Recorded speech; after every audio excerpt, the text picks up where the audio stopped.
પાટણ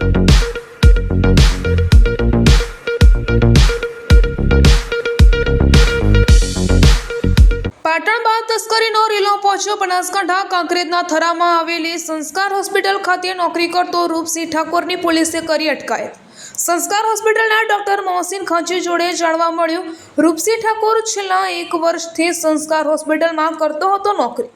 સંસ્કાર હોસ્પિટલનું આમાં કોઈ ઇન્વોલ્વમેન્ટ નથી અને કઈ રીતે થયું તે તપાસમાં જ બહાર આવશે। હોસ્પિટલમાં પણ એસઓજી અને પોલીસે સર્ચ અને રજિસ્ટરો ચેક કર્યા હતા, માત્ર રૂપસિંહ ઠાકોર ઉપર જ હાલ તપાસ ચાલી અને મારી હોસ્પિટલ આમાં ઇન્વોલ્વ નથી અને કોઈ સુરેશ ઠાકોર સાથે સંપર્ક નથી।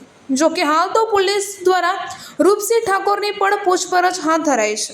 સાહેબ, સમગ્ર ઘટના શું થઈ હતી? 27 તારીખના સાંજે એસઓજીના ચેકિંગ માટે પોલીસ આવ્યા હતા અને એ રૂપસિંહ નામના શખ્સ માટે પૂછ્યું હતું અને એને અહીંયા પૂછપરછ કરી હતી।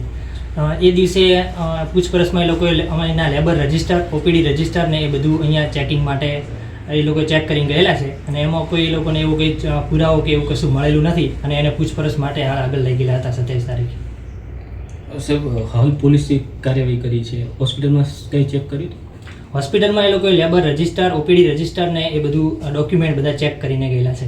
સાહેબ, આરોપ છે કે બાળ તસ્કરી થઈ છે, અહીં હોસ્પિટલમાં થઈ છે કે બહારથી? તમને અહીંયા જે આરોપ એના પર લાગેલો છે કે બાળ તસ્કરીમાં એ ઇન્વોલ્વમેન્ટ છે, તો એનું એને ક્યાં કઈ રીતે ઇન્વોલ્વમેન્ટ છે અને એ બધું અત્યારે અમને કશું ખબર નથી।